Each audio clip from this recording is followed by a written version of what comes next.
Well, that's the short answer, right? I'm excited about words, but my initial passion was about reading other people's. I realized that I enjoyed kind of the power of being able to take words and do with them what I wanted to do.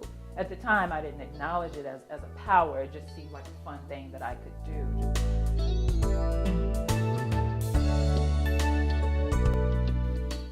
I became a college professor actually because I had an opportunity to work in a different environment in public health care with other people of varying ages who were in college at the time as well, at different stages in their lives.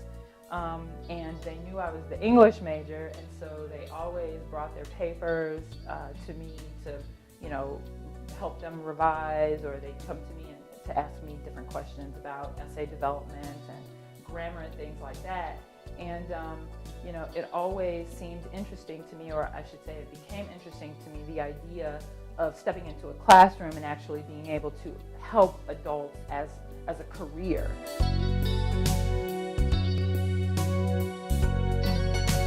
I worked in public health at one of the county hospitals, and I think part of that experience that was really important was the fact that I started doing that at 17 years old, right after I graduated from high school, because like a lot of our students, I had to work in order to pay my tuition, pay rent on an apartment, things like that.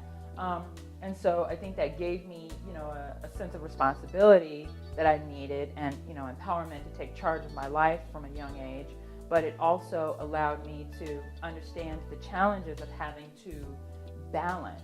So I think that experience in so many ways was, fundamental to, becoming a thoughtful teacher.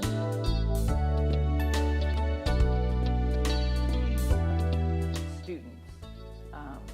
Our students come from different experiences. They all come with different stories, but they all come here.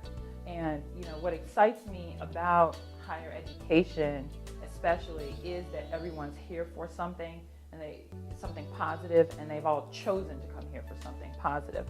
So when I work with students, I always try to focus on that and hopefully understand what their individual motivations are, or what the individual things are that they need from me in order for them to continue to feel positive and hopeful about what they do. But it's definitely working with them and trying to figure out how I can be useful, other than, teaching English, of course, but in other ways too.